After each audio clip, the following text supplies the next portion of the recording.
Bonjour. Après cette petite présentation sur l'histoire de l'ONU, je vous propose encore un discours de nature historique, mais alors là sur un sujet totalement différent. Vous l'avez vu sur le fichier Excel, le titre de mon discours était Zheng He, le Christophe Colomb chinois.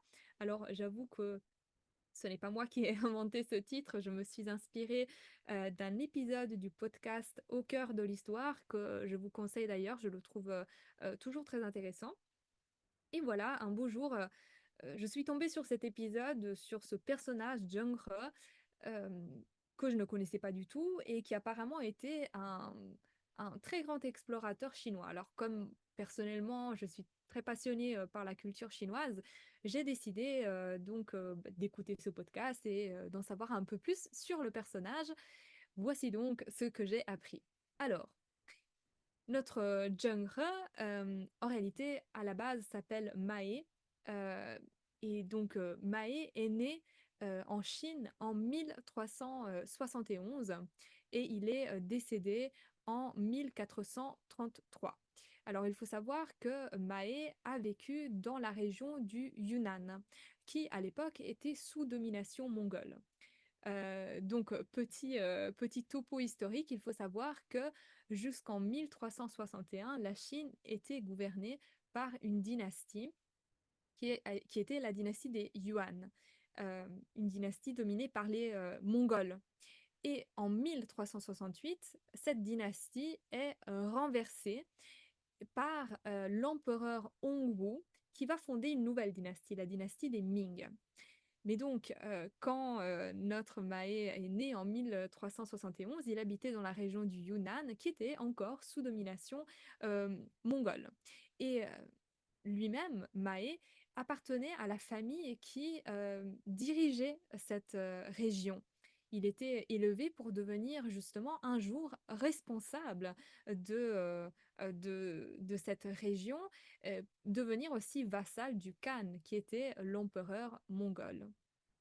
Une autre petite curiosité sur Mae et sa famille, c'est qu'il s'agissait certes de Chinois, mais de Chinois musulmans. J'ai appris cela par le podcast.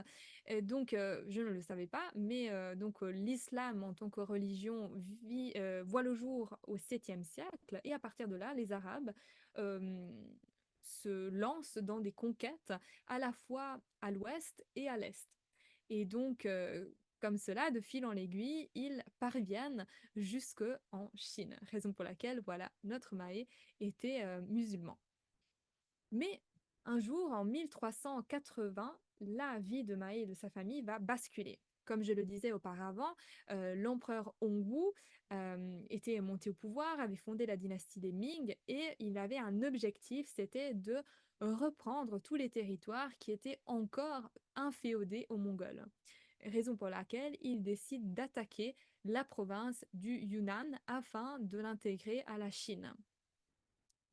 C'est une véritable tragédie pour Maé, pour sa famille. Sa famille est tuée. Maé lui-même n'est pas tué. Les soldats chinois décident plutôt de le capturer et de l'amener très loin de chez lui, à plusieurs kilomètres de distance, jusqu'à la ville de Nanjing, qui est la capitale des Ming. Maé est prisonnier et étant donné son statut social élevé, parce que je rappelle, il faisait partie de la famille qui dirigeait la province du Yunnan, on décide de le faire entrer au service de la famille impériale. Et pour lui faire sentir le poids éternel de son statut de serviteur, on décide de lui réserver un traitement spécial, à savoir, on fait de lui un eunuque. Donc, c'est une procédure extrêmement douloureuse, un véritable calvaire. D'ailleurs, plusieurs eunuques meurent dans le processus, mais Maé est encore très jeune à l'époque. Il doit avoir un peu plus de 10 ans, 10-12 ans, et il arrive à survivre. Et une fois l'opération terminée, il entre au service de la famille impériale et notamment du prince Judi, qui est l'un des fils cadets de l'empereur Hongwu. Il s'agit d'un aristocrate ambitieux qui a une dizaine d'années de plus que notre Maé et qui apprécie immédiatement Maé. Il lui permet de suivre de nombreux cours à ses côtés. Donc, Mae devient très éduqué, très cultivé. Et de plus, le prince Judi le fait combattre à ses côtés au cours des batailles qu'il continue de livrer contre les Mongols, justement. Et c'est au cours d'une de ces batailles qu'il gagne le surnom de Zheng He. En 1398, euh, il y a un tournant dans l'histoire. En effet, l'empereur Hangwu, le premier empereur des Ming, meurt et il décide de léguer ses fonctions non pas à un de ses fils, mais plutôt à son petit-fils. Alors, le prince Judi est absolument choqué, il n'en revient pas, il ne supporte pas que son neveu puisse devenir le maître de la Chine. Donc, qu'est-ce qu'il va faire? Il va intriguer, il va se rebeller et en 1402, il va renverser en fait l'empereur légitime. Il s'impose au pouvoir en tant qu'empereur et il adopte, ce faisant, un nouveau nom. Il s'appelle désormais Yongle, qui signifie l'empereur de la félicité éternelle. Donc une fois monté au sommet du pouvoir, Yongle a deux objectifs. Le premier, c'est de renforcer sa légitimité, parce que je rappelle voilà, qu'il est quand même monté au pouvoir en renversant l'empereur légitime. Et ensuite, deuxième objectif, développer la croissance économique et le prestige de la Chine, son rayonnement. Donc il va effectuer plusieurs choix. Il commence tout d'abord par déplacer la capitale de l'Empire de Nanjing à Beijing, c'est-à-dire Pékin, parce que cette ville occupe une place géostratégique essentielle au cœur de l'Empire. Et d'ailleurs, Pékin est toujours capitale de la Chine. Ensuite, l'empereur décide de faire construire un complexe palatial, un palais énorme qu'on connaît aujourd'hui sous le nom de cité interdite, assez impressionnante. Et enfin, il inaugure les travaux de la Grande Muraille de Chine au nord du pays pour protéger la nation des invasions mongoles. Encore une fois, donc, une entreprise tout à fait remarquable. Mais l'empereur Yongle a aussi des projets en matière de politique extérieure. En effet, il veut lancer une immense expédition navale vers l'ouest. Et à son avis, l'homme idéal pour mener à bien cette expédition est justement Zheng He.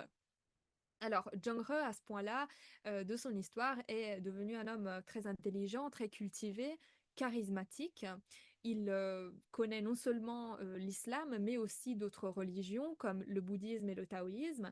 Et donc, voilà, accompagné d'un interprète en langue arabe, il est prêt pour pouvoir discuter avec tous les rois et les gouverneurs des autres nations qu'il pourra rencontrer lors de cette expédition.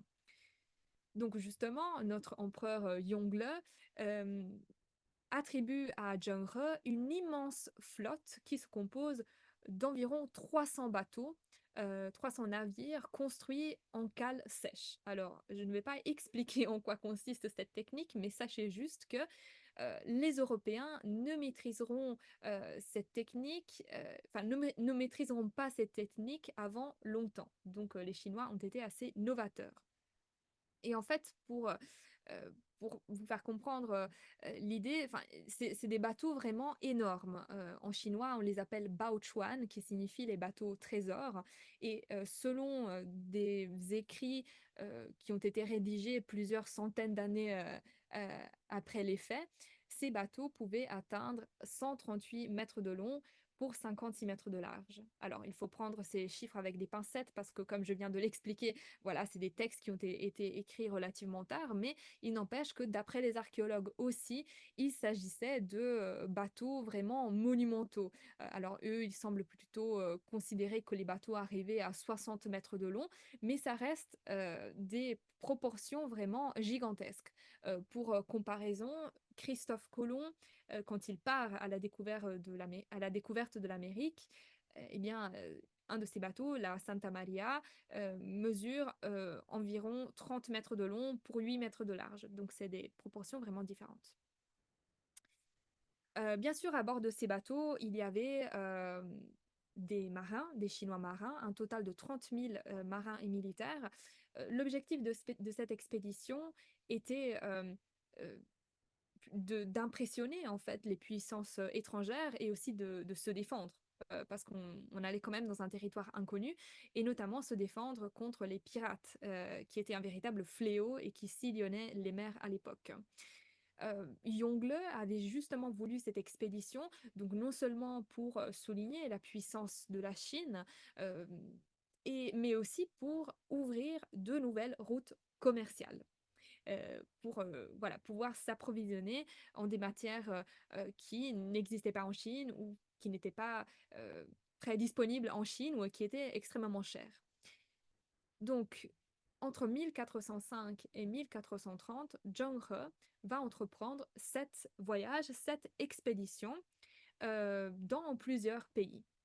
Alors, je ne vais pas toutes vous les expliquer. Par exemple, voilà, une fois il s'est rendu en Inde, où il a réussi à négocier avec les autorités locales pour acheter du poivre, une épice qui était très prisée en Chine, mais qui était aussi extrêmement chère, mais une épice qui était, disons, produite largement en Inde. Et donc, Zheng He est ensuite revenu à Pékin avec les cales de ses bateaux pleines de poivre.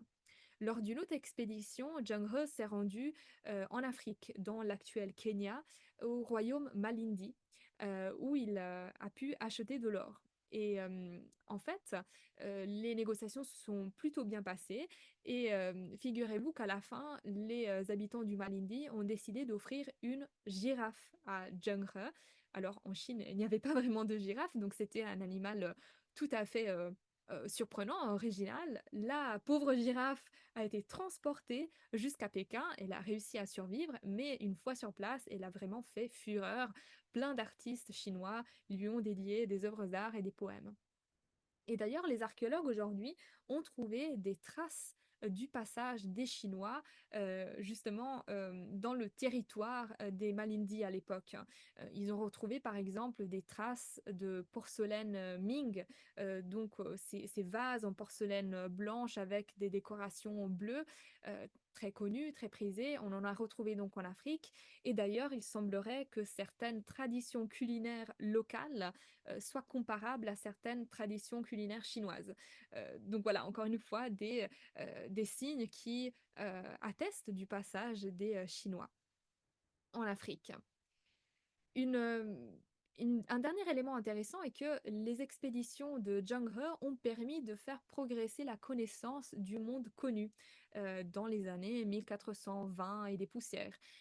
Il faut savoir en effet que lors d'une des dernières expéditions de Zheng He, un participant à cette expédition a pris des notes suffisantes pour cartographier les côtes visitées lors de cette expédition. Il a donc établi une carte de cette expédition et donc une carte qui ne correspond pas vraiment à ce qu'on entend par carte aujourd'hui, où on voit vraiment les contours de tous les continents, le nord, le sud, etc. C'était plutôt une ligne qui était tracée sur une feuille et qui suivait en fait le contour des côtes. On voit l'embouchure des fleuves, les villes le long de la côte. Voilà, c'est très différent, mais ça reste quand même un travail impressionnant. Et d'ailleurs, cette carte a été publiée et popularisée au XVe siècle et a contribué en fait à la postérité de Zheng He. Alors justement, que s'est-il passé ensuite, à la fin de la dernière expédition? Donc il faut savoir que l'empereur Yongle décède en 1424. Un autre empereur prend la relève et les autorités considèrent que voilà, ça n'a plus vraiment de sens de continuer à investir dans des expéditions aussi coûteuses. Donc les expéditions seront arrêtées et la flotte de Zheng He entièrement démantelée. Et Zheng He lui-même va décéder en 1433. Alors en réalité, la mémoire de Zheng He a été un peu gommée par les dignitaires chinois, si bien qu'on n'était pas vraiment euh, au courant en fait de l'existence de cet explorateur qui a été quand même assez Donatella, on déterminant. t'a perdu? Oui, vous m'entendez? Allô? Vous m'entendez? Hmm. Vous m'entendez? Ok.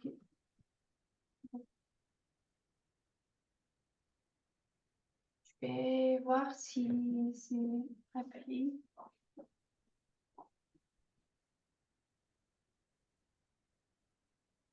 Moi, je vous entends. Ah, Oui, tu ok, peux recommencer. ok. Alors, j'ai presque terminé, mais donc j'en étais où? Donc, donc il a été godé. Il a fallu attendre en fait la deuxième moitié du XXe siècle pour que les historiens chinois remettent en fait à l'honneur l'explorateur Zheng He, qui est devenu en fait un symbole de la modernité de la Chine et de l'ouverture sur le monde, le développement de routes commerciales qui ont été déterminantes pour la prospérité chinoise. Donc voilà tout pour cette histoire. J'espère qu'elle vous a plu et merci de votre attention.